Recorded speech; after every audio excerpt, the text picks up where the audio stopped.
On the morning of August 26, 2026, a violent shuddering rocks the Nepal-China border, registering as a 5.2 magnitude seismic event.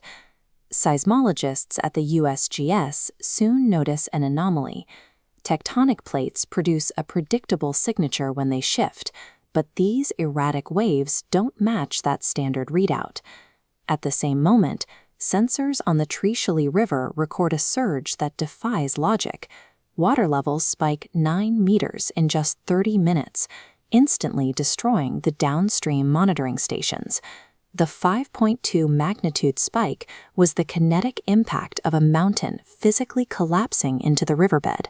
The impact sent a sudden wall of water and mud through the valley, burying green terraced fields under a massive swath of brown debris.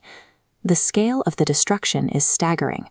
Over 360 people are confirmed dead, with another 1,400 reported missing in the sediment. Those missing include a large number of international tourists and pilgrims, many of whom were journeying to sacred sites like Mount Kailash. This tragedy raises a difficult scientific question. What specific forces caused millions of tons of rock to fall from the sky? And why is the region bracing for a second disaster? The ground zero for this investigation is high up on the northern slopes of Nepal's Langtong Larum Peak. These slopes are governed by the cryosphere. Permafrost and glacial ice act as structural glue, locking fragmented rock layers together and holding the mountain faces in place.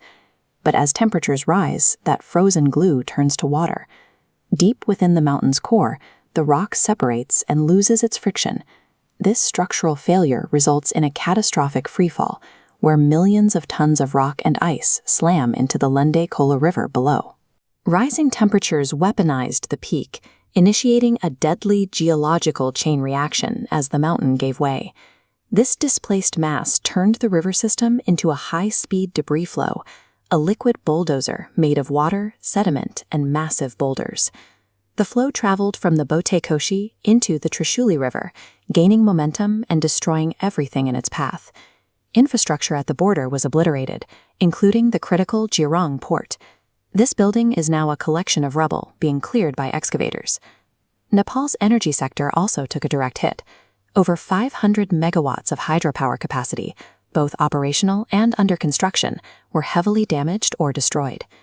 The danger is ongoing. The avalanche debris has choked a narrow section of the gorge, forming an unstable barrier lake that is rapidly swelling behind the blockage. If this temporary debris dam bursts, it will release a secondary flash flood, putting rescue workers and survivors downstream at immediate risk. Relief organizations are currently navigating the destroyed roads to reach displaced residents with food and emergency shelter. But while the physical aid is visible, the scale of the mental health crisis is only just becoming apparent. Survivors are dealing with the psychological fallout of an event that arrived with zero warning.